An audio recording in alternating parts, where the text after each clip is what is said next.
The battle against elder financial abuse in America starts with our own families, but it requires a much broader base. The combined efforts of our communities, public and private institutions, and law enforcement all play an essential role in a fight that will only intensify in the coming decades. There are now 50 million Americans over the age of 65. 10,000 baby boomers reach 65 each day. This age group is also a target class for predators and swindlers, whose actions are often covered in silence. A 2016 study from the AARP's Public Policy Institute revealed that 1 in 5 older Americans are victims of financial exploitation each year. Some elders are particularly vulnerable to financial pillage. An estimated 5.8 million Americans of all ages are living with Alzheimer's dementia in 2019. And it's estimated that 500,000 new cases of Alzheimer's will be diagnosed each year in the United States. For those suffering the disease, cognitive decline, and offshoot of Alzheimer's affects all areas of life. Predators zero in on financial assets like bank and securities accounts, homes, and credit cards. And elders' legal documents like powers of attorney, deeds, trust, and wills can all be changed through undue influence or fraud. So how do we protect our loved ones from elder financial abuse? Well, we start with a recognition of the common elements of vulnerability and consider the following: cognitive decline, incapacity, illness, disability, injury, age, education, language barriers, emotional distress, isolation, dependency. Wrongdoers exploit these factors, using excessive persuasion and overcoming the elder's free will. They manipulate trust and affection for their own material gain. The wealth, power, education, or seeming clarity of the elderly victim do not necessarily provide protection against bad actors. Family involvement with the elder is crucial in spotting financial abuse.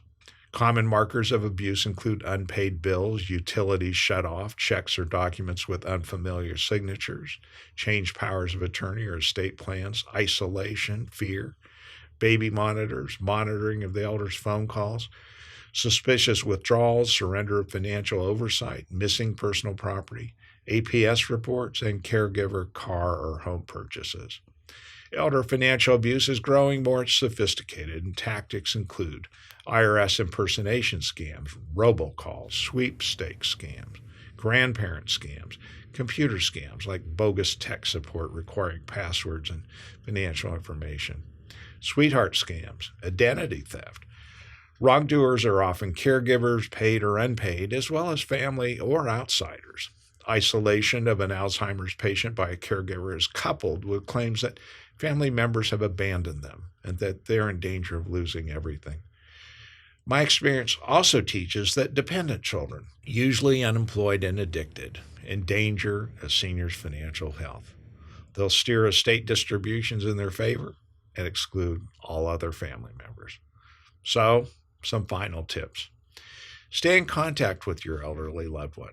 Work for transparency in the elder's financial affairs, and stay up to date on the elder's physical and mental health. A truism ascribed to President Theodore Roosevelt holds that people don't care what you know until they know that you care. Hackard Law's practice in civilly prosecuting elder financial abuse cases bears this out.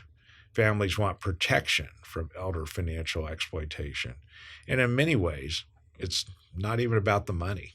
The integrity and dignity of an older person's life are at stake. Wrongdoers hijacking the elder's assets are also hijacking a lifetime of planning, commitment, and love.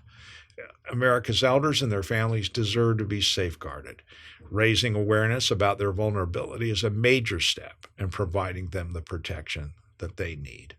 The knowledge I'm sharing isn't theoretical. It derives from representing abused beneficiaries as a trust litigation attorney for many years. I've written 2 books on elder financial exploitation, The Wolf at the Door, Undue Influence in Elder Financial Abuse, and Alzheimer's, Widowed Stepmothers, and Estate Crimes. Hackard Law represents beneficiaries in elder financial abuse litigation across the state, including in Los Angeles, Orange, Santa Clara, San Mateo, Alameda, Contra Costa, and Sacramento. You can call us today at 916-313-3030. Thank you.